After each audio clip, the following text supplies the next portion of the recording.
In a small riverside village in Delta State, there lived a young girl named Amarachi.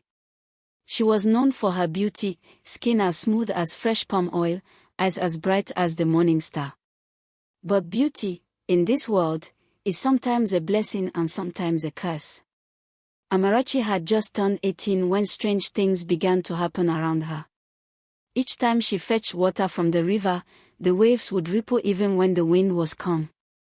Sometimes, she swore she heard her name being whispered beneath the water. Her mother warned her, "Amora, never stay too long by that river. There are spirits that envy the living." But Amarachi, curious and fearless, often lingered. One evening, as the moon shone bright, Amarachi went to fetch water alone. She dipped her calabash into the river, and suddenly the water turned still, unnaturally still. A tall figure rose from the water, dressed in flowing white garments, his skin glowing faintly blue. "Amarachi," the figure said in a voice that echoed like a drum in a cave, "you are chosen. You belong to me." Terrified, she dropped her calabash and ran. But when she reached home, the calabash was already sitting at the doorstep, filled with water. No one in the family touched it. From that night, Amarachi began to dream. In her dreams, the water spirit came to her as a handsome young man with kind eyes. He promised her riches, beauty, and power if she would only be his bride. Soon, the dreams became real. She would go to the river at night and return with gifts, cowries, gold trinkets, and fish so large the villagers wondered how she caught them. Her family grew suspicious, but Amarachi kept her secret.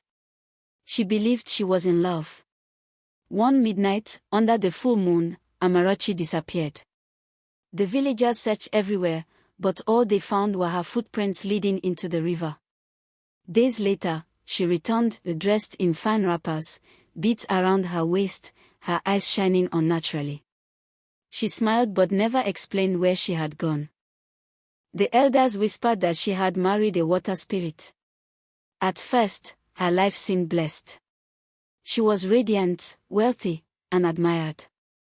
Men fought to win her, but none could succeed. But blessings turned bitter. Any man who tried to marry Amarachi fell sick within weeks. 2 suitors even died mysteriously. The villagers grew fearful, calling her the river's wife. Mothers warned their sons not to go near her. Amarachi herself began to change. Sometimes, she disappeared for days. Her eyes grew colder, her laughter sounded hollow. Children said they saw her walking by the river at midnight, talking to someone unseen. One day, during a village festival, she danced among the maidens. Suddenly, water began dripping from her body, soaking her wrapper. When people gasped, she froze in shame. Her reflection in the village well showed not a girl, but a watery, ghost-like bride with paws on her head. Amarachi's mother, desperate, took her to a powerful herbalist. The herbalist revealed the truth: Amarachi had been bound to the spirit world. Breaking the covenant meant death. That night, Amarachi stood by the river once more. She cried, begging the spirit to release her. But the waters rose violently, and a familiar voice thundered. "A wife of the river does not return to the world of men." The next morning, the villagers found her wrapper by the riverbank. Amarachi was never seen again.